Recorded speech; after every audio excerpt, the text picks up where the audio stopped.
যুদ্ধে হারিয়েছে পরিবার, রয়ে গেছে কেবল সন্দেহ আর ষড়যন্ত্রের ছায়া। সত্য খুঁজতে এক সাহসী মেয়ে লুকিয়ে ঢুকে এক পতিত পরিবারের মাঝে, কিন্তু সেই সত্যের খোঁজে মেয়ে জন্ম নেয় এক অপ্রত্যাশিত সম্পর্ক। যে সম্পর্ক শুধু ভালোবাসা নয়, এটা বিশ্বাস আর বেঁচে থাকার লড়াই, যেখানে প্রতিটি হাসির আড়ালে আছে অজানা ভয়, আর প্রতিটি নীরবতায় লুকিয়ে আছে না বলা কথা। সূক্ষ্ম দৃষ্টি আদান প্রদান করে শুরু হয় এক টান, যেখানে ভালোবাসা আর দায়িত্ব দুটোর মাঝে আটকে পড়ে দুজনেই। কিন্তু যত তারা কাছে আসতে থাকে, ততই বেড়ে ওঠে বিপদ, বেড়ে ওঠে সত্য চাপা দেওয়ার চেষ্টা। সত্য প্রকাশ পেলে কি তারা একে অপরকে ধরে রাখতে পারবে, নাকি ভালোবাসাই হয়ে যাবে তাদের সবচেয়ে বড় পরীক্ষা? এই হলো ফাইট ফর লাভ, যেখানে ভালোবাসা মানে শুধুই অনুভূতি আর একটা যুদ্ধ। তো হ্যালো বন্ধুরা, কেমন আছো সবাই? আশা করি সকলে অনেক ভালো আছো। আজকে আমি তোমাদের জন্য যে রিভেঞ্জ রোমান্টিক ড্রামাটা আমি তোমাদের জন্য নিয়ে এসেছি, সেটা সত্যি খুবই সুন্দর আর অতুলনীয়। আশা করব তোমাদের কাছে এই ড্রামাটা খুবই ভালো লাগবে। তাহলে চলো বেশি দেরি না করে ড্রামাটা শুরু করা যাক। আর ড্রামাটা শুরু করার আগে তোমরা কিন্তু সাবস্ক্রাইব করতে একদমই ভুলো না। ড্রামার শুরুতেই আমরা একটা লাল কাপড় পরা মেয়েকে দেখতে পাই, যে হলো আমাদের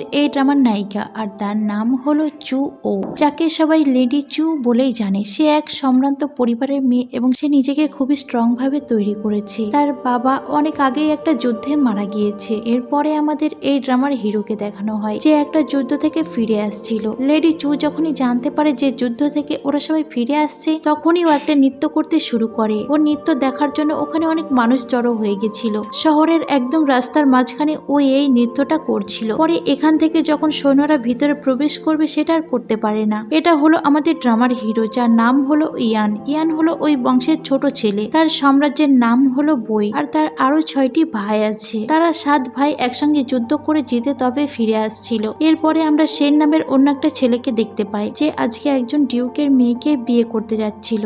আর এই ছেলের সাথেই মূলত সম্পর্ক ছিল লেডি চুয়ে। তো এই লোক যে রাস্তা দিয়ে বিয়ে করতে যাচ্ছিল, সেই রাস্তায় লেডি চু দাঁড়িয়েছিল। তো আমাদের একটুখানি ফ্ল্যাশব্যাক দেখানো হয়। লেডি চু এই ছেলেকে অনেক ভালোবাসতো, কিন্তু এই ছেলে তার ভালোবাসার মূল্যায়ন করেনি এবং তাকে ধোঁকা দিয়ে ডিউক অফ লিংয়ের মেয়েকে বিয়ে করছে। ওর কাছে অনেক ভালোবাসা ভিক্ষা চেয়েও লেডি চু সেই ভালোবাসা পায়নি। সেন ভাবছিল যে ও আজকে যেহেতু বিয়ে করতে যাচ্ছে, ওর বিয়েটা আটকানোর জন্যই বোধহয় লেডি চু এইভাবে রাস্তার মাঝখানে দাঁড়িয়ে আছে এবং ওর পিছনের সমস্ত লোকজন থেমে গিয়েছে, কারণ রাস্তাটা ব্লক হয়ে আছে। এখন একটা কি কাণ্ড বলুন তো? একদিকে দেখা যায় বিজয়ীর বেশে কিছু বীর ফিরছে, আর অন্যদিকে একটা লোক বিয়ে করতে যাচ্ছে। দুই দিক থেকে একদমই একটা জটলা পাকিয়ে গিয়েছে আর কি। এদিকে আমরা ওই বংশের আরো 6টি রাজপুত্রকে ফিরে আসতে দেখি। ওরা এসে ওদের ছোট ভাইকে বলে, তোকে না আগেই পাঠালাম সংবাদটা দিয়ে দিতে, কিন্তু তুই রাস্তার মাঝখানে দাঁড়িয়ে আছিস কেন? এটা হলো একদম বড় ছেলে, যার নাম হলো ওই জুন। তো ওই জুন এদের দুজনের কথোপকথন দেখছিল। ওরা একটা ব্রিজের উপরে কথা বলছিল,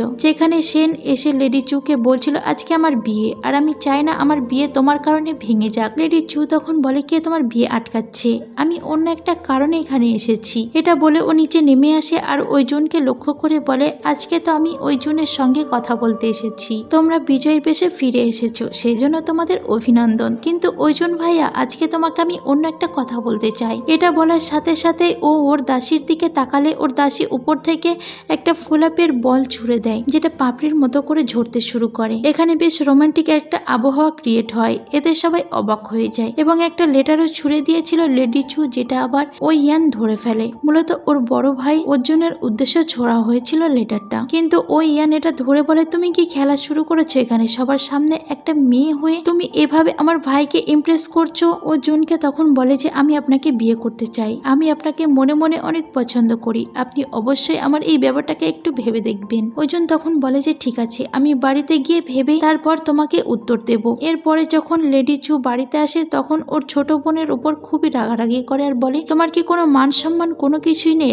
রাস্তার মাঝখানে এইভাবে মান সম্মান নষ্ট করে আবার বাড়িতে ফিরে এসছো? ওর মা ওর সাথে অনেক রাগারাগি করলে ও ঠান্ডা স্বরে ওদেরকে জবাব দেয় আর বলে, আমার যেটা মনে হয়েছে আমি সেটাই করেছি, আমার রাস্তার মাঝখানে তোমরা আসবে না। কিন্তু রাতের বেলা দেখা যায় যে ওই জন মনে মনে কিন্তু এর কথাই ভাবছে, ওর আসলে হলোটা কি। যাই হোক, এদিকে লেডি চু এবার ওর ভাইয়ের সঙ্গে দেখা করতে আসে। ওর ভাই বলে, তুমি আজকে যে কাজটা করেছো তা কি ভেবে চিন্তা করেছো, নাকি এর পিছনে তোমার অন্য কোনো উদ্দেশ্য আছে? ও তখন ওর ভাইকে চুপি চুপি কিছু কথা বলে, যেটা আমাদেরকে শোনানো হয় না, তবে একটু পরেই শুনতে পাবেন। এদিকে ওই জন সেই লেটারটা পড়ছিল। বলেছিল যে ওকে রাত্রির বেলা দেখা করতে বলেছে লেডি চু। এখন ওই জন্য যদি মত থাকে ওর দেখা করে তবে একটা জায়গায় আসতে বলা হয়েছে। তবে ওই জন্য সেই জায়গায় আসে লেডি চু। তখন এসে বলে নিশ্চয় আপনি আজকে সকালবেলায় আমি যে কাণ্ডটা ঘটিয়েছি তাতে আপনি আমার উপর রাগ করেননি, সেই জন্য এখানে এসেছেন। জুন বলে আপনি খুব সম্ভ্রান্ত পরিবারের একটা মেয়ে, তার সত্ত্বেও কেন এইভাবে নিজের রেপুটেশন নষ্ট করছেন? তো তখন একটা টোকেন তুলে বলে আমি একটা বিশেষ কারণে আপনাকে তখন ওই কথাগুলো বলেছি। আর তখনই আমাদের লেডি চুয়ের সঙ্গে ওর ভাইয়ের কথোপকথন শোনানো হয়। মূলত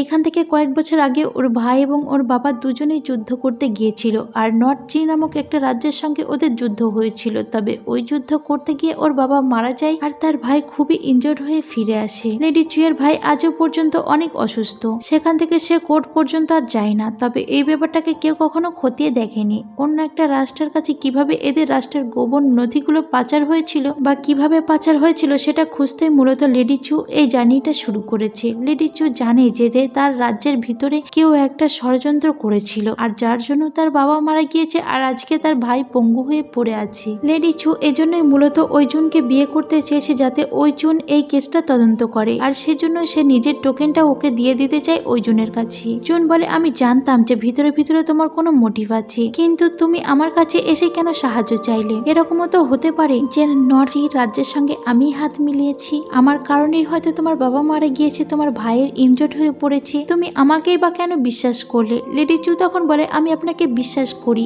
আপনার পুরো পরিবারকে বিশ্বাস করি, কারণ আপনার একটা লয়াল ফ্যামিলি, আপনার 7 ভাই এবং আপনার বাবারা সবাই এই দেশকে অনেক ভালোবাসেন। সেই জন্য আমার মনে হয়েছে আপনি ছাড়া এই কেসের তদন্ত আর কেউ করতে পারবে না। জুন তখন বলে তুমি একদম শিওর যে আমাদের ক্রসবো অন্য আমাদের শত্রুপক্ষের রাজ্যের কাছে পাচার হয়েছে? লেডি চু বলে অবশ্যই, আমার কাছে প্রমাণও আছে। ঠিক তখনই আমরা ওদের বাকি 6 ভাইকে দেখতে পাই যারা গোপনে এদের কথা শোনার চেষ্টা করছিল, কারণ তাদের বড় ভাই প্রেম করছে এই ব্যাপারটা তাদের খুবই ইন্টারেস্টিং লাগে। যদিও এদের ভিতরে খুব একটু রাগ হচ্ছিল ইয়ানের, কারণ ইয়ান আবার জুনকে অনেক ভালোবাসে আর তার সঙ্গে একটা মেয়ে যে এই সব করছে তাও তার সহ্য হচ্ছে না। তো ওদের মাঝখানে তখন ইয়ান চলে আসে। ওর ভাই বলে ঠিক আছে আজকে আমাদের কথাবার্তা এই পর্যন্ত থাক, আজকে বরং আমরা আসি। এবার ইয়ান জিজ্ঞাসা লেডি চুকে যে কেন সে তার ভাইয়ের পেছনে লেগেছে। লেডি চু বলে তুমি কি সেটা জানতে চাও? যদি জানতে চাও তাহলে তুমি আমার সঙ্গে লড়াই করো, যদি তুমি আমাকে হারাতে পারো তাহলে আমি তোমাকে কারণটা বলবো। কিন্তু লেডি চুকে ও হারাতে পারে না। ইয়ান বলে ঠিক আছে, যেদিন তোমাকে আমি হারাতে পারবো কারণটা না হয় সেদিনই শুনবো।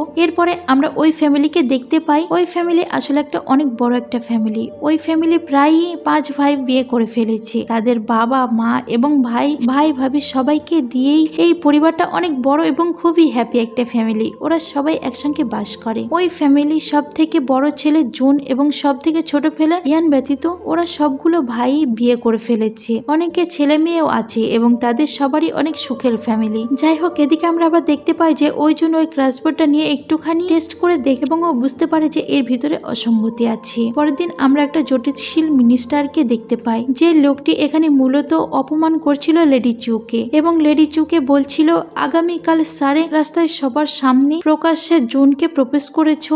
এই লোকের নাম হলো চাউয়ান, সে মূলত মিনিস্টার এবং সবার সামনে চু ফ্যামিলিকে অত্যন্ত অপমান করছিল আর বলছিল জুন তো কখনোই তোমাকে মেনে নেবে না, তোমার মতো একটা বাজারি মেয়েকে কেই বা বিয়ে করতে চাইবে। তখন লেডি চুয়ের অনেক রাগ হয়ে যায়। এখানেই সেন ও এসেছিল, মানে তার প্রাক্তন প্রেমিক। তো এর কিছুক্ষণ পরে আমরা জুনকে এবং ইয়ানকে এদিকেই আসতে দেখি। জুন তখনই এসে বলে কি আপনাকে বলেছে যে আমি ওকে মেনে নিইনি? আবার চুপি চুপি ইয়ান কিন্তু কিছু পাথরও ছুঁড়ে মেরেছে চাউয়ানের কপালে, তাতে ওর কপালটা অনেক কেটেও গিয়েছিল। যাই হোক, এখানে ইয়ান এবং জুন দুজনেই অপমান করে চাউয়ানকে আর বলে যে তুমি নিজেকে সংযত করো আর মেয়েদের অপমান করা বাদ দাও। তখন চাউয়ান বলে তোমাদের 2 ভাইকে আমি দেখে নেব, ভুলে যেও না আমি একজন মিনিস্টার। ঠিক তখনই রাগ হয়ে যায় লেডি চুয়ের এবং ওর হাতে থাকা চাবুক দিয়ে ওকে আঘাত করতে গেলে তখনই সেনের স্ত্রীর সামনে এসে যায়। তখন সেন তার স্ত্রীকে সামলে নেয়। তখন চাবুকের আঘাতে উপর থেকে একটা কাপড় নিচে পড়ে যায় আর তার ভিতরে ইয়ান এবং একই সাথে লেডি চু দুজনে ভিতরে আটকে যায় এবং কিছুক্ষণ পরে আবার দুজনে বাইরে বের হয়ে আসে। যাই হোক, জুন বলে এখানকার কাহিনী মিটে গিয়েছে, চাউয়ান তুমি আমাদের উপর রাগ করো না। কিন্তু চাউয়ান বলে তোমাদেরকে আমি দেখে নেব আর ওই লোকটাকে একটু মনে রাখবেন, পরে মনে হবে ওকে কুচি কুচি করে কাটি। যাই হোক, এখান থেকে ইয়ান চলে যায়। তারপর ওর ভাই বলে আমি তোমার জন্য বাড়িতে ওয়েট করব, কারণ ওর ভাই এখন একটা আলাদা করে লেডি চুয়ের সঙ্গে সময় কাটাতে চাচ্ছিল। এদিকে লেডি চুয়ের ভাই ভাবছিল যে আসলে কি লেডি চু উদ্ধার করতে করতে পারবে যে কে বা কারা আমাদের শত্রুপক্ষের সঙ্গে হাত মিলিয়েছে। অন্যদিকে ইয়ানকে দেখতে পাই ইয়ান এবং তার সঙ্গে যে সহকারী থাকে তারা দুজনেই জঙ্গল দিয়ে কোথাও একটা যাচ্ছিল আর ওদেরকে ফলো করছিল লেডি চু এর দাসী। লেডি চু আসলে খুঁজে বের করার চেষ্টা করছিল যে ওই ক্রসবো গোলাটি কোথায় তৈরি হয়। ওই মিলিটারি বুড়োটাও খুঁজে দেখার চেষ্টা করছিল। এদিকে জুনের সঙ্গে আলাদা করে কথা বলে লেডি চু। এখানে ওরা ওইসব নিয়ে কথা বলছিল, কিন্তু ইয়ান তো তখনই ঘুরে ফিরে এখানে চলে এসেছে আর ইয়ানের এখনো রাগ হচ্ছে। এই মেয়েটি ওর ভাইয়ের সঙ্গে অভিনয় করছে দেখে তখন ও একটা খরগোশ ধরার নাম করে এদিকেই আসে এবং ওর ভাইকে আর লেডি চু এর সঙ্গে কথা বলছিল যে তার মধ্যে ও বাঁ হাত ঢুকিয়ে দেয়। তারপর ওরা ওখান থেকে চলে আসে। এদিকে লেডি চু এর দাসী বলে আমি ওদেরকে ফলো করছিলাম, কিন্তু কিছুক্ষণ পরে গিয়ে ওদেরকে আর খুঁজে পাইনি। লেডি চু বলে ঠিক আছে, আমাদের হাতে সময় আছে, পরেও দেখা যাবে। এদিকে ভাইয়ের সঙ্গে আজকে ইয়ান বলছিল তুমি কি সত্যি কি লেডি চু এর প্রেমে পড়ে গিয়েছো? ও কিন্তু ওসব অভিনয় করছে। কিছুদিন আগে ও সেনের সঙ্গে সম্পর্ক ভেঙে গিয়েছে আর এর ভেতরে ও তোমাকে অ্যাব্রুজ করার চেষ্টা করছে। এটা আমার ভালো লাগছে না। জুন তখন বলে আরে তুমি বাদ দাও তো, আমাদের ভিতরে অন্য কোনো ঘটনা আছে, তোমাকে এত জানতে হবে না। যাই হোক, এর পরের দিন লেডি চু একটা মেকানিজম নিয়ে আসে। এটা মূলত একটা মেশিন টাইপের একটা কিছু ছিল যেটা ক্রসবোতে ইউজ করা হতো। তো এটাই হলো প্রমাণ যে আমাদের দেশের কেউ একজন অন্য দেশের সঙ্গে হাত মিলিয়েছে। লেডি চু বলে এটা আমার বাবা বা ভাই কেউ একজন পেয়েছিল এবং এটাই একমাত্র প্রমাণ যে আমাদের আইডিয়াগুলো অন্যরা চুরি করেছে। আপনি এটা নিয়ে মূলত কাজটা করতে শুরু করুন। এদিকে সাত ভাই সবসময় বাড়িতে প্র্যাকটিস করত। ওরা নিজেদেরকে আরো বেশি করে স্ট্রং করার চেষ্টা করত। তখনই ওদের বাবা আসে। ওর বাবা এই সাত ছেলেকে নিয়ে অনেক বেশি প্রাউড ফিল করে। ওর বাবা এসে বলে তোমাদেরকে একটা কথা জানাতে চাই, আমাদের একটা যুদ্ধে যেতে হবে।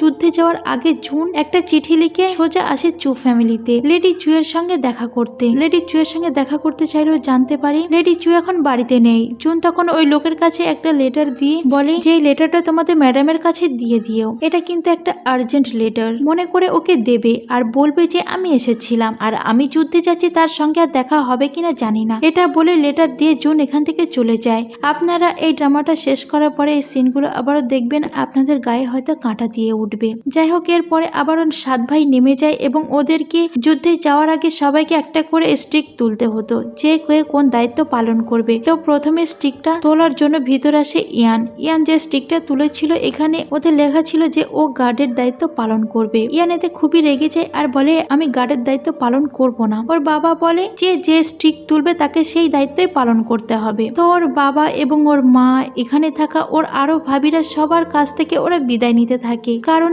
এই যে যুদ্ধে যাচ্ছে, যুদ্ধে যাওয়ার আগে পরিবারের কাছ থেকে বিদায় নেওয়ার বীরদের কাজ। হয়তো বা ওই যুদ্ধ থেকে ওরা ফিরে নাও আসতে পারে, কিন্তু তার সত্ত্বেও ওরা সবাই জানে যে ওরা খুবই ভালোভাবে যুদ্ধ করেই হয়তো ফিরে আসতে পারবে। তাই বীর বেশে ওরা বের হয়ে যেতে থাকে, সাথে কিন্তু ওদের বাবাও গিয়েছিল। যাই হোক, এদিকে লেডি চু যখন বাড়িতে আসে তখন ওদের বাড়ির সেই গার্ডটা বলে যে আপনার সঙ্গে জুন দেখা করতে এসেছিল আর এই লেটারটা দিয়ে গিয়েছে। লেটারটা পড়ার সাথে সাথে ও এখান থেকে দৌড়ে সোজা চলে যায় সিটি গেটের সামনে, কারণ এক্ষুনি তো ওরা এখান থেকে বেরিয়ে যাবে যুদ্ধের জন্য। এদিকে সাদা জামা পরা আমাদের এই রাজ্যের ক্রাউন প্রিন্সকে দেখানো হয়, যার মাথায় কোনো ঘিলু তো নেই, আবার সে ক্রাউন প্রিন্স।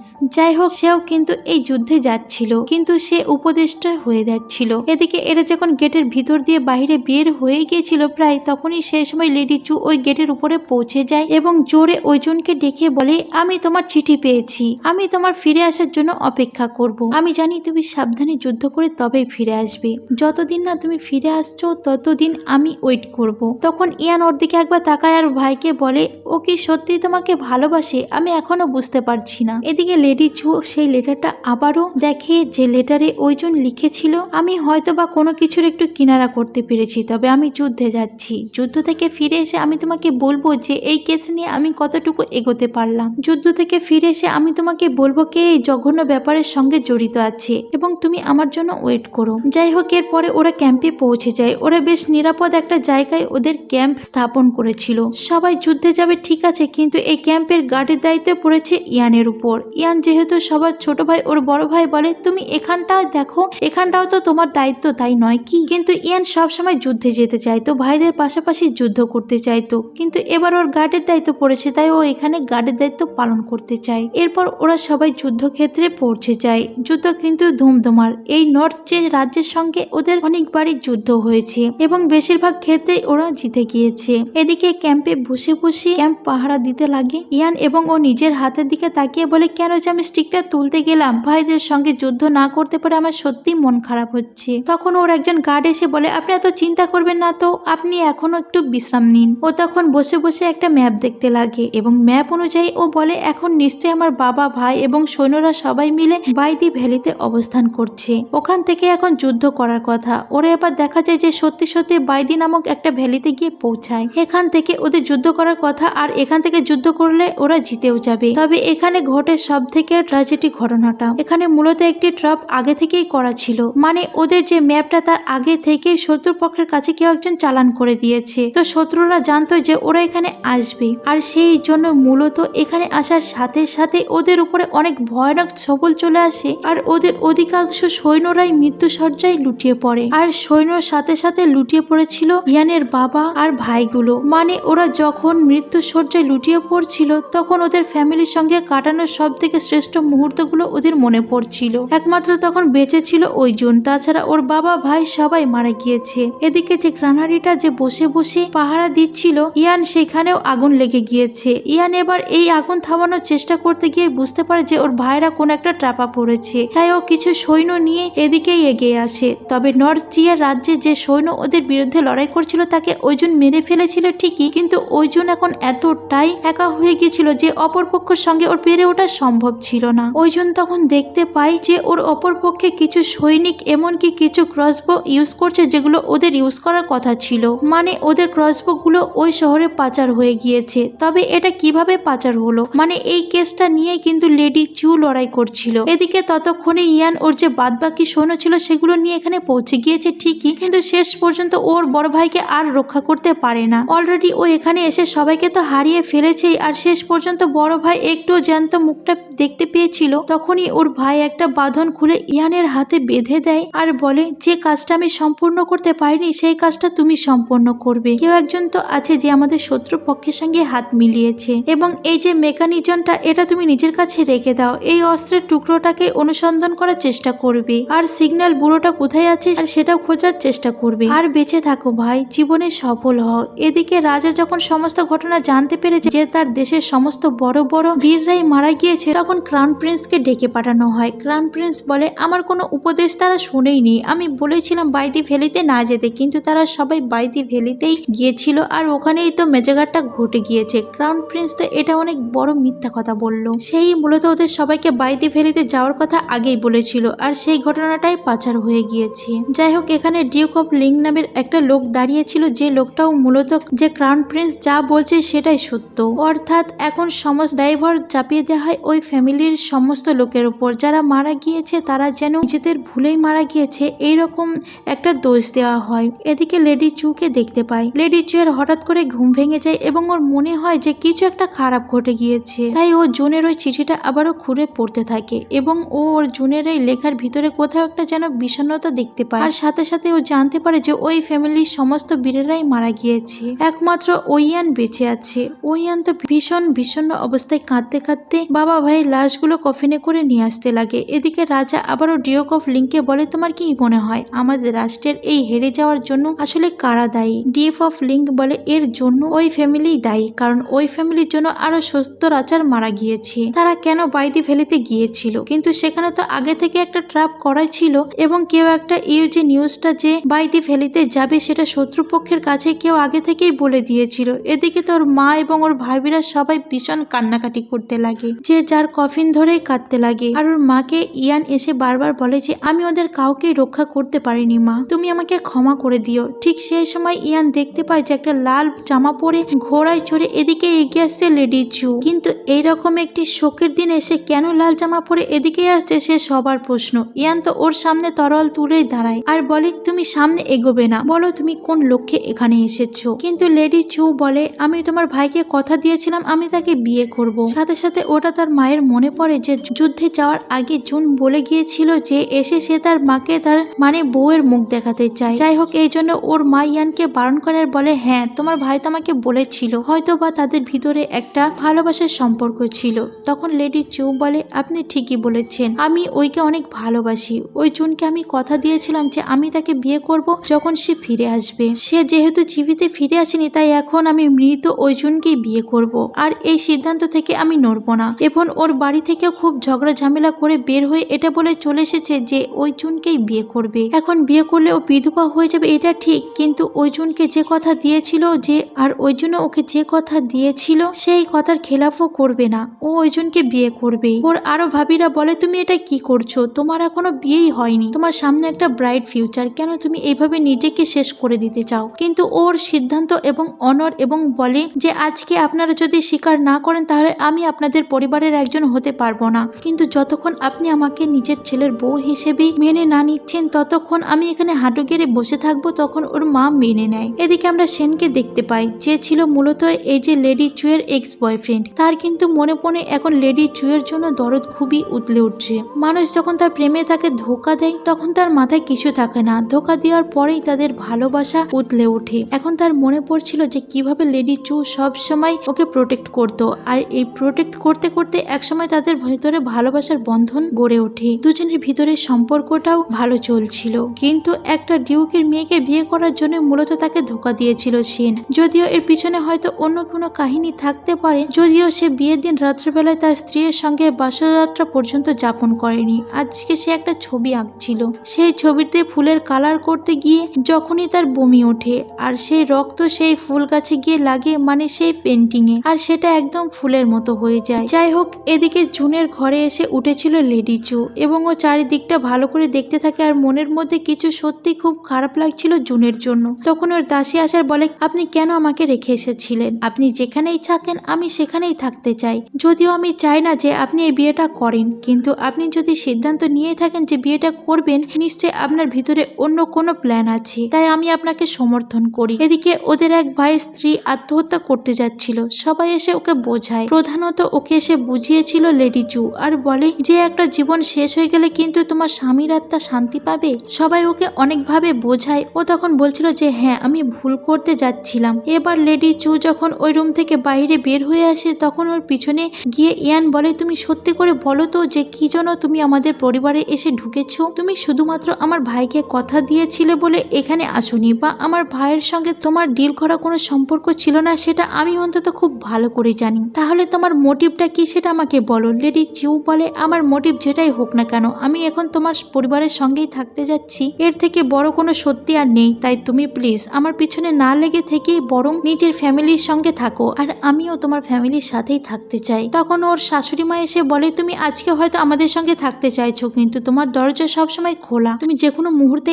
এই বাড়ি থেকে চলে যেতে পারো, কারণ সামনে তোমার অনেক বড় একটা ভবিষ্যৎ পড়ে আছে। যাই হোক, এর পরের দিন ওদের সবার মানে যারা মরে গিয়েছে তাদের সবার উদ্দেশ্যে কিছু পাঠ করতে থাকে ইয়ান, আর পিছনে সমস্ত স্মৃতিগুলোকে যাপন করতে থাকে। ওদের সবাইকে একটা করে সুন্দর কফিনে তুলে দেওয়া হয়েছে, রাষ্ট্রীয় মর্যাদায় ওদের সমাহিত করা হবে। রাস্তা দিয়ে যখন কফিনগুলোকে নিয়ে যাওয়া হচ্ছিল ঠিক তখনই ঘটে একটা আতঙ্কিত ঘটনা। কিছুক্ষণ আগে আপনারা দেখেছিলেন চাউয়ানকে, তাকে কি আপনাদের মনে আছে? সেই যে জুডিশিয়াল মিনিস্টার, সেই লোকটি এখানে এসে বাচ্চাদের আর বলে আপনাদের ফ্যামিলি মৃত্যুতে গুরুতর অভিযোগ আছে, আপনাদের পরিবারের কারণে আমাদের এই দেশ যুদ্ধে হেরে গিয়েছে এবং সত্যরাজ্যের সৈন্য মারা গিয়েছে, তাই এখন যেহেতু ইয়ান বেঁচে আছে ওকে আমরা ধরে নিয়ে যাব এবং এই কফিন গুলোকে রাষ্ট্রীয় মর্যাদায় সমাহিত করতে দেওয়া হবে না। ইয়ান তখন বসে পড়ে আর বলে আজকে দিনটা অন্তত আমাকে সময় দিন, আর আমার পরিবার এই দেশের জন্যই মরে গিয়েছে, তারা কেন ক্রিমিনাল হতে যাবে? আপনাদের চাউয়ানের কে মনে আছে যে ও বলেছিল আমি সুযোগ পেলে প্রতিশোধ নিব, আর ওর কপালে আরো পাথর ছুঁড়েছিল ইয়ান, সেই জন্যই এখন সবার প্রতিবাদ করতে থাকলেও এই লোকটি এত খারাপ ভাবে যে এখানে কথা বলে যে আপনাদের মনে হবে ওকে একটু ঝাঁটার বাড়ি মারি। যেহেতু ওর দিকে এবার তরোয়াল তুলে ইয়ান বলে যে তুমি যদি আর একটাও পাও এদিকে বাড়াও তাহলে আমি তোমাকে খুন করে দেব। চাউয়ান তখন এক পা বাড়িয়ে বলে খুন করো দেখি, এমনিতেও তো দেশকে হারিয়ে দিয়েছো, এখন আবার খুন করতে এসেছো? ওদের মা তখন বলে ঠিক আছে, আমার পরিবারকে যদি নিষ্পাপ ঘোষণা করতেই হয় আমি নিজের জীবন দিয়ে দেব। তাই ওর মা কফিনের মাথা ঠুকে আত্মহত্যা করে আর নিজের পরিবারকে কলঙ্কিত হওয়ার হাত থেকে উদ্ধার করে। আর তার সদেও চাউয়ান বলে যে ইয়ানকে তো আমরা এখান থেকে ধরে নিয়ে যাবই এবং কফিন গুলোকে ওরা মাটি দিতে দেবে না। লেডি চু তখন বলে আপনি কত বড় অমানুষ, একবার ভেবে দেখেছেন? ঠিক তখনই এই রাজ্যে যত মানুষ ছিল সাধারণ তারা সবাই এসে চাউয়ানকে বলতে থাকে তুমি কোনোভাবে এখান থেকে ওদের কফিন গুলোকে নিয়ে যেতে পারবে না আর ইয়ানকেও নিয়ে যেতে পারবে না। কিন্তু এই চাউয়ান এতটাই খারাপ যে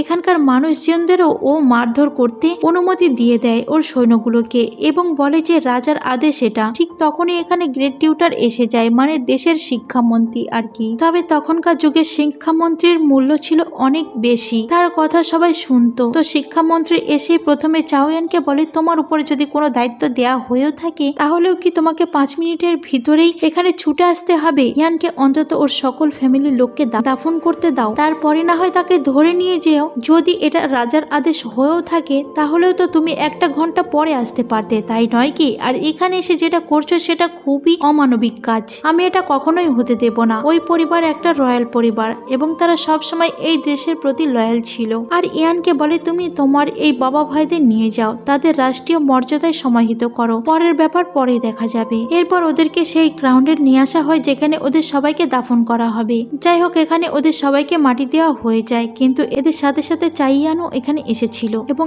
এই লোকটির মুখের দিকে তাকালেই মনে হচ্ছিল যে একে মুখে ঝাঁটার বাড়ি মারতে পারলে। এবং এর পরে এখান থেকে চাওয়ানকে ধরে নিয়ে যাওয়া হয়। ইয়ানের যাওয়ার আগে ওকে লেডি চু বলে দেয় যে তুমি নিজের একটু খেয়াল রেখো, কারণ ওই লোক তোমাকে কারাগারে নিয়ে কতটা শাস্তি দেবে তা আমাদের বোঝা হয়ে গিয়েছে, তবে আমাদের উপর ভরসা রাখো, যেভাবেই হোক আমি তোমাকে বের করে আনবো। এরপর ও বাড়িতে চলে আসে এবং ও মনে মনে ভাবে যেভাবেই হোক আমাকে ইয়ানকে বের করতে হবে, কারণ ইয়ান তো কোনো অন্যায় করেনি। আর আমি এখানে শুধুমাত্র জুনকে এ কারণে বিয়ে করার জন্য এসেছি যাতে আমি এটা খুঁজে বের করতে পারি যে কে বা কারা শত্রুপক্ষের সঙ্গে হাত মিলিয়েছে আর কাদের জন্য আমার বাবা মা মারা গিয়েছে আর আমার ভাইয়ের এই অবস্থা। এদিকে আমরা কারাগারের ভিতরে ইয়ানকে দেখতে পাই, যাকে অনেক কঠোর ভাবে শাস্তি দিচ্ছিল চাওয়ান। চাওয়ান বলছিল, তোমার মনে আছে সেদিন তুমি আর তোমার ভাই মিলে অপমান করছিলে? সেদিনই নিশ্চয়ই এটা ভাবনি যে এরকম দিনও তোমাকে দেখতে হতে পারে। আর ওকে খুবই বাজেভাবে আঘাত করা হচ্ছিল। এদিকে ওর বাদবাকি ভাবিদেরকে দেখতে পাই, যারা সবাই একসঙ্গে বসে এই সমস্ত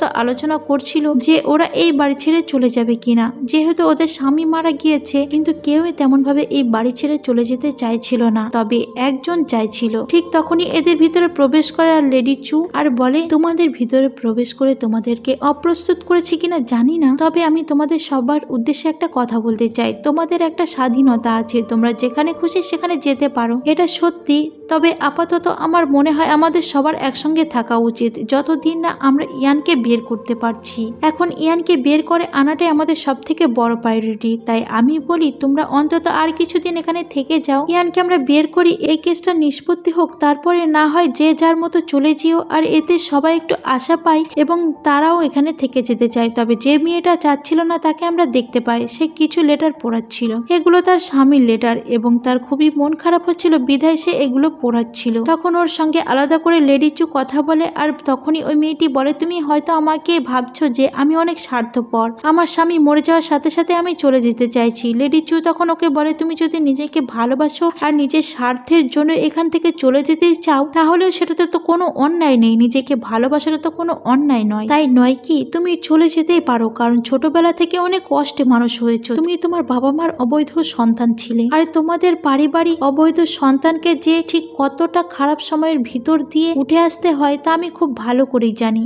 এই জন্য তুমি সবসময় একটু আত্মজ্ঞানজয়ী, তবে আত্মকেন্দ্র হওয়াটাও খুবই খারাপ কিছু নয়। আমি তো সবাইকে এটাই বলবো যে নিজেকে ভালোবাসতে, যাতে কেউ মরে গেলেও আমরা না সুসাইড করতে বসি। আমি তোমাকে মনে মনে অনেক স্ট্রং এবং লয়াল মনে করি আর তোমার স্বামীকে অনেক ভালোবাসতে, এটাও আমি জানি। মেয়েটি বলে, তুমি ঠিকই বলেছো এবং সত্যি সত্যি আমি এরকম কিছু কথা এরকম কারো কাছ থেকে শুনতে চাইছিলাম, আমিও এখানে থেকে যেতে চাই, তবে আমার মনে হয় যে বাদবাকি সবার মতো আমি নই। তখন লেডি চু বলে, আমাদের আরো কিছুদিন একসঙ্গে থাকা উচিত। এরপর লেডি চু এর কাছে একটা চিঠি নিয়ে আসে তার দাসী, এতে সেন লিখেছে, আমি তোমার সঙ্গে দেখা করতে চাই। ওর দাসীকে বলে, কোনোভাবেই তো আমি সেনের সঙ্গে এখন দেখা করব না। সেদিন ওর ভাই মানে লেডি চু এর ভাই ওর সঙ্গে দেখা করতে আসে আর বলে, সেদিন গ্রেট টিউটারকে আমি বলেছিলাম যে যেন তিনি একটু যান এবং ওখানে ইয়ানকে কোনোভাবে এখন রক্ষা করেন। আসলে সেদিন গ্রেট টিউটার মানে ওই শিক্ষামন্ত্রী এই পথ দিয়েই যাচ্ছিল। তখন লেডি চু এর ভাই বলেছিল যে ওই ফ্যামিলি তো কোনো অন্যায় করেনি, তারা দেশের জন্য জীবন দিয়েছে, তাদের রাষ্ট্রীয় মর্যাদায়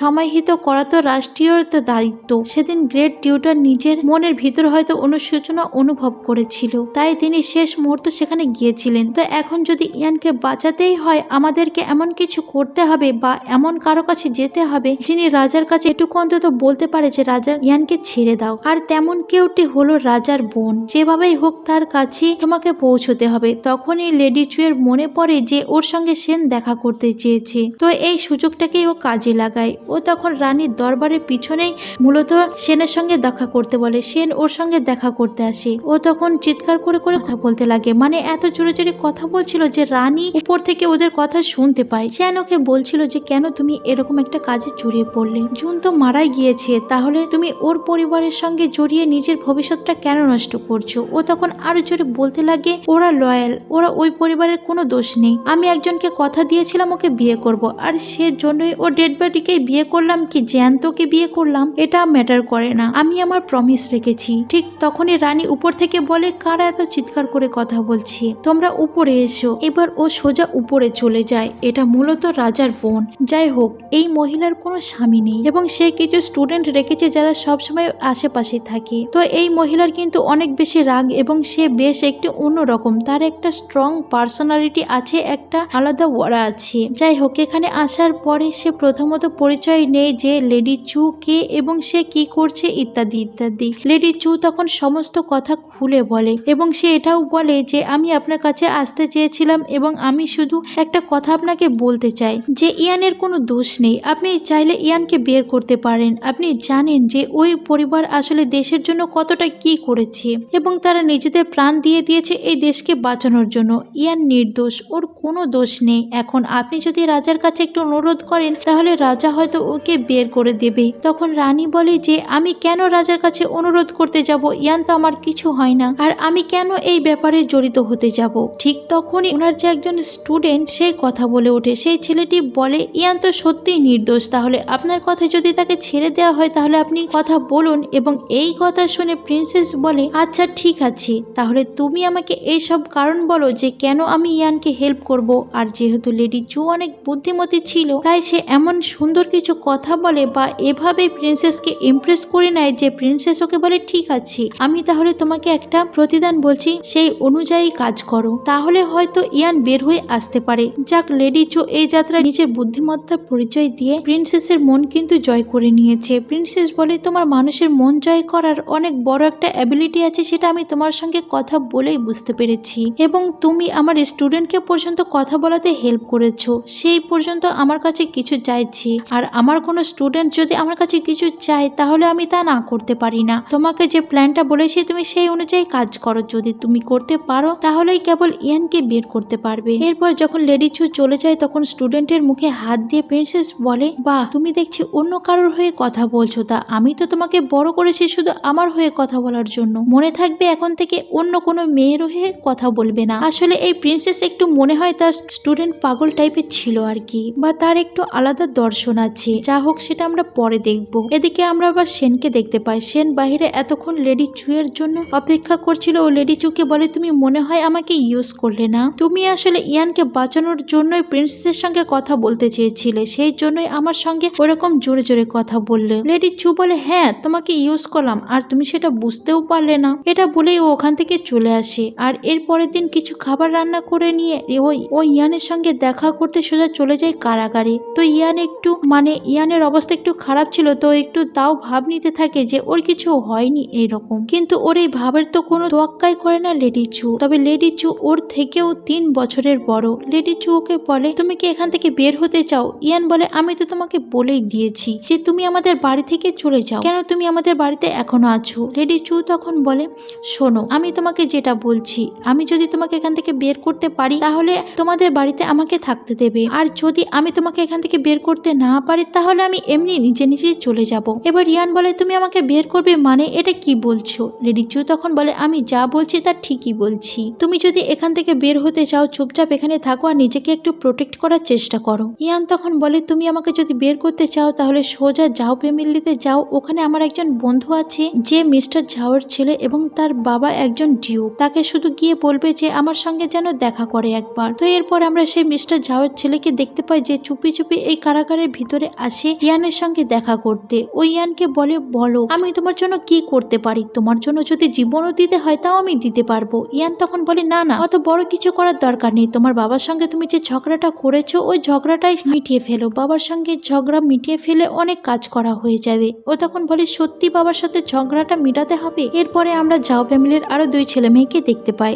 এপাশে হলো মিস্টার ঝাওয়ের মেয়ে আর এপাশেটা হলো পালিত ছেলে। ওই ছেলেটা আবার লয়ার পদে আছে। যাই হোক, এদের 2 ভাই বোনের সম্পর্ক আবার ভালো, যদিও তাদের ওই ভাইয়ের সঙ্গে খুব একটা সম্পর্ক ভালো ছিল না। এবার মিস্টার ঝাওকে দেখানো হয় মিস্টার ঝাও কিন্তু খুবই রাগী একজন মানুষ, তার ছেলের সঙ্গে তার তো সবসময় ঝগড়াঝাটি লেগেই থাকতো। যদিও ছেলে আজকে তার বাবার সঙ্গে সমস্ত ঝগড়া মিটিয়ে ফেলতে এসেছিল, কিন্তু মিটাতে এসেও চিৎকার করে কথা বলছিল। ওর বাবা বলে, তুমি আমার সঙ্গে ঝগড়া মিটাতে এসেছো নাকি আবার ঝগড়া করতে এসেছো? তখন তার মেয়ে এখানে আসে আর তখন তার বাবা একটু অসুস্থতার ভাম করে সোজা বাইরে বের হয়ে আসে আর বলে, বাবা বাঁচা গেল, এটা বলে পালিয়ে যায়। যাই হোক, বাবার সঙ্গে ঝগড়া তো মেটাতে পারলো না। এদিকে আমরা আবার এদের বাড়ির দৃশ্য দেখতে পাই। লেডি চু ওর এক ভাবিকে এসে বলছিল, ইয়ানকে বের করার একটা রাস্তা পেয়ে গিয়েছি, তবে আমার আরো কিছু মানুষজন দরকার হবে, তুমি আমাকে হেল্প করবে তো? ওর ভাবি বলে, কি করতে হবে শুধু সেটা বলো। ও তখন ভাবিকে বলে যে আমার প্রিন্সেসের সঙ্গে কথা হয়েছে, প্রিন্সেস বলেছে যে যে কোনো একটা বাক্যই হয়তো বাঁচাতে পারে ইয়ানকে, হতে পারে সেটা ভালোবাসা, হতে পারে সেটা রেসপেক্ট, হতে পারে সেটা সেন্টিমেন্ট। লেডি চু এখন যে কয়টা কথা বললো তার প্রত্যেকটা কথার অর্থ আপনারা বুঝতে পারবেন কেন সে ভালোবাসা, রেসপেক্ট, সেন্টিমেন্টের কথা বললো। যাই হোক, এরপর রাত্রির বেলা ওরা 2 জন মিলে রাতের অন্ধকারে কিছু মেমোরিয়াল ট্যাবলেট নিয়ে, মানে এ পাশে যে ছিল সে তার স্বামীর মেমোরিয়াল ট্যাবলেট নিয়েছে আর ও পাশে যে ছিল লেডি চু তার শ্বশুর এবং তার স্বামীর মেমোরিয়াল ট্যাবলেট নিয়েছে তার, এবং ওরা মূলত 3টে মেমোরিয়াল ট্যাবলেট নিয়েছে এবং তারা রাজদরবারের সামনে আসে আর রাজার সঙ্গে দেখা করার জন্য একটা প্রার্থনা করে, কিন্তু রাজা তাদের সঙ্গে দেখা করে না, কারণ এরা এখন ক্রিমিনাল ফ্যামিলির। রাজা চাইলে যে কারোর সঙ্গে দেখা করতে পারে না, রাজাকে চারিদিকের অনেক ব্যাপার স্যাপার নিয়ে ভাবতে হয়। তাছাড়া রাজ্যময় এত এত মন্ত্রী মিনিস্টার আছে এবং তাদের কথাটাও তো শুনতে হয় একজন রাজাকে। ওরা ততক্ষণ বসে থাকে যতক্ষণ না রাজা ওদের সঙ্গে দেখা করে। এভাবে তো দিন গড়িয়ে রাত হয়ে যায়। রাজা তবুও ওদেরকে দেখা করার পারমিশন দেয় না, কিন্তু তবুও ওরা রাত্রি পর্যন্ত ওয়েট করে। তখন দেখা যায় ওদের বাড়ির আরো যে কয়জন বউ ছিল তারা সবাই সবার স্বামীর মেমোরিয়াল ট্যাবলেট নিয়ে এখানে চলে এসেছে, কারণ তারাও সবাই প্রার্থনা করতে চায়। তারা সবাই হাঁটু গেড়ে ওখানে বসে পড়ে এবং ওরা সবাই একসঙ্গে যখন প্রার্থনা করছিল তখন পিছনে ঘটে আরেক ঘটনা। ওরা সবাই পিছন ফিরে তাকিয়ে দেখে যে পিছনে এই রাজ্যের আরো অনেক মানুষই এখানে আসছে যারা সবাই রাজার সঙ্গে দেখা করতে চায় বা এই অনুষ্ঠানে তারাও যোগ দিল। তাদের কেউ না কেউ মারা গিয়েছে এই দেশের জন্যই জীবন দিয়ে শহীদ হয়েছে, তো তারাও এই অন্যায় সহ্য করতে পারেনি, সেই জন্যই তারা সবাই ওদের পিছনে বসে পড়ে। তবে রাজা তো ওদের সঙ্গে এখনো পর্যন্ত দেখা করছে না। এভাবে দিন গড়িয়ে রাত হয়ে যায়, আরো সময় প্রবাহিত হতে থাকে। রাজার তবুও মন গলে না আর এদের সঙ্গে দেখা করতেও আসে না। রাজার আসলে মন গলছে ঠিকই, কিন্তু রাজা কি করবে ভেবে উঠতে পারছে না। যারা এখানে অনুষ্ঠানে বসেছিল তারা এখানে কেউ কেউ অসুস্থ হতেও শুরু করে, অনেকে অজ্ঞান হয়ে পড়তে শুরু করে, তারা আস্তে আস্তে উঠে যেতে লাগে, কিন্তু এখানে মেমোরিয়াল ট্যাবলেট গুলো সবাই রেখে যাচ্ছিল। পরের দিন সকালবেলা যখন কোর্ট অনুষ্ঠিত হবে তখন কিছু মিনিস্টাররা কোর্টের উদ্দেশ্যে যেতে গেলে অনেকেই এই পথ না অবলম্বন করে অন্য পথ দিয়ে যাচ্ছিল, কারণ তাদের মনে হচ্ছিল যে ওদের সামনে দিয়ে যাওয়াটা ওদের অবমাননা করা সামিল হবে।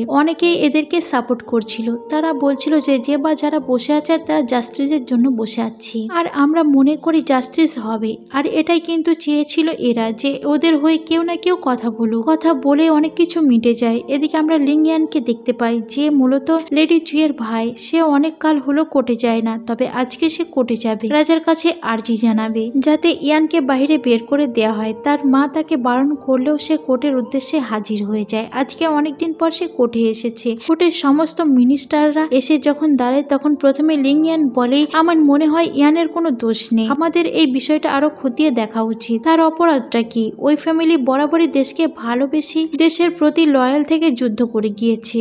ইভেন উনি কথা বলার পরপরই আরো অনেকেই কথা বলতে শুরু করে। এখানে যে গ্রেট টিউটার ছিল সে গ্রেট টিউটারও রাজার উদ্দেশ্যে কথা বলতে শুরু করে। ইভেন আরো অনেকেই বলতে থাকে। ঠিক তখনই প্রিন্সেস এখানে চলে আসে আর প্রিন্সেস বলে, বাইরে যে বা যারা বসে আছে তাদের সবার সঙ্গে আরেকবার কথা বলা উচিত ছিল। একটু আগে এই পথে যাওয়ার সময় সে আশ্বস্ত করে এসেছিল লেডি চুকে আর বলেছে, তোমরা সবাই দারুণ কাজ করেছো আর আমি মনে করে জাস্টিস এবার হবে। তো রাজা তার এই বোনকে খুব ভালোবাসতো। রাজা বলে আমি এসেছি আমার ভাইপোর জন্য। আমার ভাইপো বরাবরই ছিল অনেক বেশি কম বুদ্ধিমত্তার একটি ছেলে। তো ওর ভাইপোর যখনই মুখোশ খোলা শুরু করে রাজার বোন, তখন ক্রাউন প্রিন্সের সামনে আসা রাজার উদ্দেশ্যে বলে, মহারাজা আমিও মনে করি যে ইয়ানের কোনো দোষ নেই, তারা তো দেশের জন্যই যুদ্ধ করেছে, তাহলে কেন ইয়ানকে ক্রিমিনাল করা হলো? আমার মনে হয় ওকে ছেড়ে দেওয়া উচিত। সাথে সাথে আরো মিনিস্টাররাও কথা বলতে শুরু করে। রাজা তখন তার কিছু লোকজন নিয়ে বাহিরে আসে এদের সবার সঙ্গে কথা বলার জন্য। রাজা এসে দেখে এখানে শুধু ওই পরিবারের সদস্যরাই নয়, বরং এই রাজ্যের অনেক মানুষ এখানে এসেছে। তো রাজা প্রথমে লেডি চুকে বলে, তোমার কে মারা গিয়েছে? লেডি চু তখন বলে, আমার হাজব্যান্ড মারা গিয়েছে ওই জুন, এবং আমার পরিবারের বাকি সবাইও মারা গিয়েছে। রাজা তখন বলে, কেন তুমি ইয়ানকে মুক্ত করতে চাও? তখন ও রাজাকে বলে, আমি মনে করি ইয়ান কোনো দোষ করেনি, আমার পরিবারের সবাই দেশের প্রতি লয়াল ছিল। তাও যদি আপনি মনে করেন যে ইয়ান দোষ করেছে, তাহলে আমার মনে হয় তা ক্রিমিনাল বানিয়ে জেলে না রেখে তাকে লড়াই করতে দেওয়া উচিত, যাতে সে ব্যাটল ফিল্ড করে মৃত্যুবরণ করতে পারে। তাকে সুযোগ দেওয়া উচিত। একজন বীর সবসময় বীরের বেশেই মরা উচিত। এরপরে রাজ্যের ভিতর প্রবেশ করে আর ইয়ানকে নিয়ে আসতে বলা হয়। ইয়ান তখন রাজাকে কুনিশ করতে গিয়ে ওর হাল এরকম হয়ে যায় যে পড়ে যাচ্ছিল। রাজা তখন বলে, ওর এই অবস্থা কেন হলো? ওকে তো শুধুমাত্র আমি ক্রিমিনাল বানিয়ে রাখতে বলেছিলাম এবং ওকে মারধর তো করতে বলিনি। তাহলে আমার এই রাজ্যের কি এতটাই অধঃপতন হয়েছে যে কোনো একটা ক্রিমিনালকে এইভাবে বাজেভাবে আঘাত করা হয়? তখনই চাওয়ান বলে, আমি তো আমার কাজটাই করেছি, ওর মুখ থেকে সত্যটা বের করার জন্য আমি ওকে আঘাত করেছি। তখন তো ইয়ানের খুব রাগ হয়ে যায়, কারণ ইয়ান জানে এই লোকটি নিজের স্বার্থ চরিতার্থ করার জন্য এটা করেছে, নিজের রাগ দমন করার জন্য ওকে মেরেছে। ইয়ান তখন সবার সামনে বলে, ও আচ্ছা, এটা তাহলে রাজা তোমাকে করতে বলেনি? তাহলে তুমি এখন স্বীকার করো, সেদিন যখন আমি আমার বাবা ভাইদের কবর দিতে গিয়েছিলাম, তখন যে তুমি আমাকে ধরতে গিয়েছিলে, সেটা তোমাকে রাজা আদেশ করেছিল নাকি রাজা তোমাকে সেই আদেশটা করেইনি? ইভেন তুমি আমার বাবা মায়ের যে কফিন ছিল সে কফিন পর্যন্ত কেড়ে নিতে চেয়েছিলে। তাদের বলেছিলে যেন কমন মানুষের মৃত্যু করে তাদের কবর দেওয়া হয়। ইভেন তুমি কবরটা পর্যন্ত দিতে চাইছিলে না, সেটাও কি রাজারই আদেশ ছিল? তুমি আমাকে এইভাবে মেরে যে আমাকে পঙ্গু বানিয়ে দিতে চেয়েছিলে, সেটাও কি রাজার আদেশ ছিল? আমার মা যে সবার সামনে ওভাবে মারা গেল, সুসাইড করলো, সেটাও কি রাজার আদেশেই করেছিলে তুমি?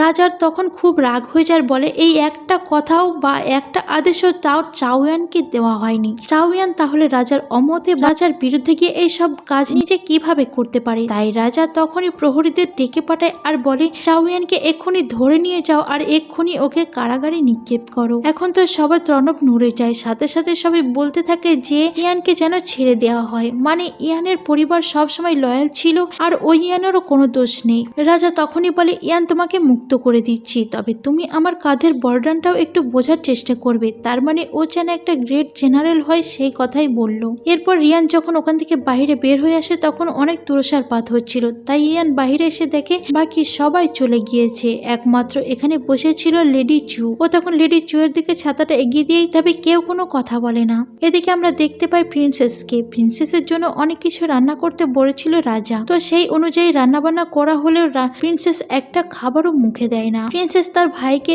একটা কথাই বলে, আর তা হলো, তোমার রাজ্যের চারপাশে অনেক শত্রু আছে, তোমার অনেক খারাপ মানুষ আছে, আর আমি মনে করি যদি নর্থ যে রাজ্যের সঙ্গে বারবার এভাবে যুদ্ধ চলতেই থাকে, তার থেকেও বরং কোনো একটা পিসফুল ম্যারেজের মাধ্যমে আমাদের এই যুদ্ধ বিদ্রোহটা কমিয়ে নাও, দেখো যেটা তুমি ভালো মনে করো। এটা বলে ওখান থেকে প্রিন্সেস চলে যায়। রাতের বেলা রাজার খুব খারাপ লাগে, কারণ তার বোন, এত আদরের বোন, এখান থেকে কোনো কিছুই খেয়ে গেল না। রাজা তখন বলে, আমার বোনকে বিয়ে দেওয়া হয়েছিল অনেক রিয়েল একটা লোকের সঙ্গে, সে আমার বোনকে প্রতিদিন নির্যাতন করত, সেখান থেকে তাকে আমি বের করে এনেছিলাম। আমি আমার বোনকে অনেক যত্ন করি, তবে আমাকে রাজা বানানোর জন্য সে বিয়েটা করেছিল, তাই আজও আমার প্রতি তার রাগ আছে। এদিকে পায়ের চিকিৎসার জন্য একটা ডক্টর ডাকা হয়েছিল, যে পায়ে সেলাই করে দিয়ে গিয়েছিল ইয়ানের। এদিকে লেডি চু নিজেকে একটু সুবরব করার চেষ্টা করছিল। এদিকে আমরা সেনকে দেখতে পাই। সেন যেহেতু আজকে ইয়ানের হয়ে কথা বলেছে, তাই তার শ্বশুর নিং অনেক রেগে গিয়েছে, কারণ নিং আবার চাওয়ানকে ফলো করে, বা এরা হচ্ছে শয়তান গোষ্ঠীর লোকজন আর কি। যাই হোক, এদিকে নিজের জামাই তাকে কিছুটা সেন্টিং দেওয়ার জন্য কিছু গরম চা তার জামাতার হাতে দিয়ে একটু একটু করে ঢালতে থাকে। চাটা এতই গরম ছিল যে তার জামাইয়ের হাত পুড়ে যায়, কিন্তু ওকে এটা বুঝিয়ে দেয় যে এখন থেকে সাবধান থাকবে আর আমার কথাই শুনবে। এরপর দৃশ্যে আমরা দেখতে পাই ইয়ান সেদিন ওর সমস্ত ভাই বোনদের ডেকেছিল এবং তাদের সবাইকে একটা করে ডিভোর্স লেটার দিয়েছিল। ওর সমস্ত ভাবিদেরকে বলেছিল, আমি আমার ভাইদের পক্ষ থেকে এই ডিভোর্স লেটারগুলো তোমাদের দিচ্ছি। তোমাদের যদি কারোর মনে হয় এই বাড়ি ছেড়ে চলে যাবে তারা এখানে সাইন করে দিও, আর যারা থেকে যেতে চাও তারা থেকে যেতে পারো। তখন ইয়ানের দিকে উদ্দেশ্য করে লেডি চু বলে, আমাকে এটা কেন দিচ্ছ? আমাদের তো ডিলই হয়েছিল তোমাকে আমি বের করে আনতে পারলে আমি এখানে থাকতে পারবো, তাই এটা আমি নিচ্ছি না বলে ও ওখান থেকে বাইরে বের হয়ে আসে। বাইরে যখন ও বের হয়ে আসে তখন ও ছোট বোনকে দেখতে পায়। ওর ছোট বোন খুবই রাগারাগি করে ওকে বলছিল, তোমার জন্য আমাদের আর কত কিছু সহ্য করতে হবে, তোমার জন্য সেন আমাদের বাড়িতে গিয়েছিল, সে ভাইয়ের সঙ্গে সমাজত করার চেষ্টা করছে, ইভেন আমাদের পর্যন্ত উপার্জন করার চেষ্টা করছে যাতে তুমি এই বাড়িটা ছেড়ে চলে যাও। কেন তুমি এসব করছো? নিজের বাড়ি ছেড়ে এখানে পড়ে আছো আর আমাদের মান সম্মানের 12টা বাজাচ্ছ। তখন আমরা ফ্ল্যাশব্যাক দেখতে পাই যে সেন আসলে এখান থেকে মানে এই ইয়ানের ফ্যামিলি থেকে ওকে সরিয়ে নেওয়ার চেষ্টা করেছিল। লেডি চু এই ফ্যামিলিতে কেন পড়ে আছে সেটা সেন বুঝতে পারছিল না এবং সেনের কাছে মনে হয়েছে লেডি চু যদি এখানে থাকে তাহলে ওর লাইফটা অনেক রিস্কের ভিতরে থাকবে, তাই সে চেষ্টা করছিল যে কোনো ভাবেই হোক ওর ফ্যামিলিকে ম্যানেজ করে অন্তত চ্যানিয়নের বাড়ি থেকে লেডি চুকে নিজের বাড়িতে নিয়ে আসা যায়। এই কথা শোনার পর লেডি চু বলে, ঠিক আছে আমি ব্যাপারটা ভেবে দেখছি। ঠিক তখনই এখানে ওর ভাবিরা সহ ইয়ান পৌঁছে যায়। ইয়ান তখন বলে, তোমাকে বারবার করে বলেছি যে তোমার একটা আলাদা জীবন আছে, তুমি সেখানে ফিরে যাও, তোমার এই ডিভোর্স পেপারটা তুমি নিয়ে যাও, তুমি এটাতে সাইন করে দাও আর নিজের মতো আলাদা করে বাঁচো। আমরাও চাই না তোমার মতো ঝামেলা আমাদের ফ্যামিলিতে থাকুক। ওর ভাবিরা বোঝায়, দেখো তুমি একটা মৃত মানুষকে বিয়ে করেছো, তাই আমাদের মনে হয় তুমি চলে যাও। তখন ওই ডিভোর্স পেপারসটা নেয় আর ওটা নিয়ে সোজা লিংয়ের বাড়িতে চলে আসে আর সেনকে বলে, ওগো তুমি কোথায় ছিলে? আমি দেখছি ইদানিং তুমি আমাকে অনেক বেশি করে ভালোবাসছো, আমারও না আর তর সইছে না, তুমি কখন তোমার স্ত্রীকে ডিভোর্স দেবে? আমরা বিয়ে করব কবে? তখন ওর স্ত্রী হাঁ হয়ে যায় আর বলে, তার সামনে এসব কিছু করে বেড়াচ্ছে। ডিউক লিং এর সামনে ওই এগুলো বলছিল কারণ ওই ফ্যামিলিতে গিয়ে সেন অনেক ঝামেলা করে এসেছে, তাই চু এখন ডিউক লিং এর সামনে এমন ভাবে ছোট করছিল সেনকে যে এই বাড়িতেই একটা ঝামেলা হয়ে যায়। এরপরে চু একটা ডিভোর্স পেপার দেয় আর সেটা সেনের কাছে দিয়ে বলে, তোমার জন্য আমি অলরেডি ডিভোর্স পেপার বানিয়ে নিয়ে এসেছি, তুমি তোমার স্ত্রীকে ডিভোর্স দিয়ে তারপর আমাকে বিয়ে করতে চলে এসো। এরপর এটা বলে ও যখন বাইরে বের হয়ে আসে তখন ও দেখতে পায় ইয়ানের যে গার্ড, সে গার্ড এখানে লুকিয়ে লুকিয়ে ওদের কথা শুনছিল। ও তখন এসে বলে, ও আচ্ছা, তা তুমি এখানে কি করছো? ওর গার্ড তখন বলে, আমি তো এই পথ দিয়ে যাচ্ছিলাম। তখন লেডি চু বলে, তো তোমার মাস্টার কোথায়? সে নিশ্চয়ই তোমাকে এখানে তদারকি করতে পাঠিয়েছে যে ডিভোর্স পেপারটা আমি নিয়ে কি করি, তাই না? ওই গার্ড তখন ধরা পড়ে যায় আর এদিকে ডিউক লিং তো অনেক বেশি রেগে গিয়েছে তার জামাতার উপর। তার জামাকে সে অনেক গালিগালাজ করে আর ফর্দার যদি দেখেছি যে তুমি পরে কোনো ঝামেলা করেছো তোমার খবর আছে। এরপরেই সেন ওই ডিভোর্স পেপারটা খুলে দেখে ওর ভিতরে কোনো কিছু লেখা তো ছিল না, এরকম একটা চিত্র রাখা ছিল। সেন তখন বলে, তুমি ভালোভাবেই আমাকে ঘোল খাইয়েছো সেটা আমি বুঝতে পেরেছি, ঠিক আছে যেটা তোমার ভালো মনে হয়। এদিকে আমরা দেখতে পাই একটা পতিতালয়ের দৃশ্য যার ভিতরে ইয়ান প্রবেশ করছিল। তবে ইয়ান তো কোনোদিনও পতিতালয়ে আসেনি, তবে আজকে কেন এখানে এসেছে? ইয়ান মনে মনে বলে, আজকে সে লুসিফার সঙ্গে দেখা করতে এসেছে। লুসিফা হলো সেই লোক যে মূলত ওই ক্রাশ প্রোটার ডিজাইন এঁকেছিল। এরপর আমাদের লুসিফাকে দেখানো হয়, এই হলো সেই গ্রেট লুসিফার যে নিজের আর্সেনাল গুলোতে একটা ক্রসবো বানিয়েছিল। ক্রসবো মানে আপনারা বুঝতে পেরেছেন, যুদ্ধ করার জন্য ওই সেই অস্ত্রটা যেটা বেশ আধুনিক, সেটা এই বানিয়েছিল। তবে লুসিফা ইয়ানকে বলে, তোমার পুরো পরিবার যে কিছুদিন আগেই মারা গিয়েছে তার জন্য আমি মর্মাহত, তো তুমি এখানে কি করতে এসেছো? ও তখন বলে, আমি একটা বিশেষ কারণে এখানে এসেছি। এদিকে আমাদের এখানে একটা মেয়েকে দেখানো হয়, সেটার কেউ না, সেটা ছিল লেডি চু। লেডি চুকে দেখে সে অন্যরকম কাপড় চোপড় পরছিল, নিশ্চয়ই সেও এই ব্রথেলের উদ্দেশ্যেই আসবে বলেই পড়ছিল, কারণ সে জানতে পেরেছে যে ইয়ান অলরেডি ব্রথেলে এসেছে। তাই ইয়ান লুসিফাকে বলে, আমার মনে হয় যে তোমার আঁকা ডিজাইনটা সেটা অলরেডি অনেক আগে অন্য কেউ জানতে পেরে গিয়েছিল। ঠিক তখনই দেখা যায় যে এখানে কিছু মেয়েরা এসে অনেক টানাটানি করতে থাকে ইয়ানকে। ইয়ান তাদের সবাইকে বলে, সরি আমাকে ক্ষমা করবেন, আমি আসলে অন্য কোনো উদ্দেশ্যে এখানে আসিনি। তাদের সবাইকে কোনো রকমের মাপটা চেয়ে বিদায় করে দেয়। তারপর লুসিফা তাকে বলে, তুমি বলো যে তোমার এই আগে ডিজাইনটা শত্রুপক্ষের হাতে কি করে গেল? এবং ওর একটা ছোট্ট পার্স দেখালে লুসিফাকে। লুসিফা ওটা দেখা মাত্রই বলে, আরে এটা তো আমারই ডিজাইন করা, কিন্তু এই ক্রসবোর্ডটা তো আমি এখনো বাজারে পাবলিশ করিনি, তাহলে এটা শত্রুপক্ষের কাছে কিভাবে যেতে পারে? ইয়ান তখন বলে, আমি এটা জানতেই এখানে এসেছি, আমার ভাইয়ের শেষ স্মৃতিচিহ্ন এটা, ও আমার কাছে এটা দিয়ে গিয়েছিল। লুসিফা তখন বলে, তুমি আমাকে সন্দেহ করছো নাকি? আমি কেন এটার বিষয়ে শত্রুপক্ষের কাছে দিতে যাবো? দেখো তুমি যদি এইসব মনে করো তাহলে তুমি ভুল জায়গায় এসেছো বলে ও এখান থেকে চলে যাচ্ছিল। ঠিক সেই সময় এখানে প্রবেশ করে লেডি চু এবং ওর মাথায় এরকম একটা হেয়ারফোন মেরে এসেছিল যার ভিতরে একটা সুগন্ধি ছিল, আর এই গন্ধ শুকে আবার আবারও ভিতরে প্রবেশ করে লুসিফা। ও মূলত লুসিফাকে ইমপ্রেস করার জন্যই এখানে এসেছে। তো এখানে প্রথমেই এই রূপে যখন দেখে ইয়ান চোখে, তখন ও অবাক হয়ে যায়, বলে যে ও এখানে কি করতে এসেছে। ওকে চিনতে ইয়ানের একটুও দেরি হয় না, শুধুমাত্র চোখ দেখেই তাকে চিনে ফেলেছে যে এটা লেডি জু। আর এর সাথে সাথে এই ড্রামার প্রথম পর্বটা শেষ হয়ে যায়। ড্রামাটা কেমন হয়েছে, তোমাদের কাছে কেমন লেগেছে? আর এই ড্রামাটার ভিতরে যে এতটা পর্যন্ত এতটা ইমোশনাল ছিল, আমার হয়তো ড্রামাটা বলতে গিয়ে হয়তো একটু হয়তো চোখে পানি চলে এসেছিল, কিন্তু আমার কাছে ড্রামাটা সত্যি খুবই সুন্দর লেগেছে। আর আশা করব তোমাদের কাছেও অনেক সুন্দর লাগবে। তো ড্রামাটা যদি তোমাদের কাছে ভালো লেগে থাকে তাহলে অবশ্যই কিন্তু লাইক, শেয়ার, কমেন্ট করতে ভুলো না। আর দেখা হবে পরবর্তী পর্ব নিয়ে। ততক্ষণের জন্য সকলে সুস্থ থেকো, ভালো থেকো। Thank you for watching.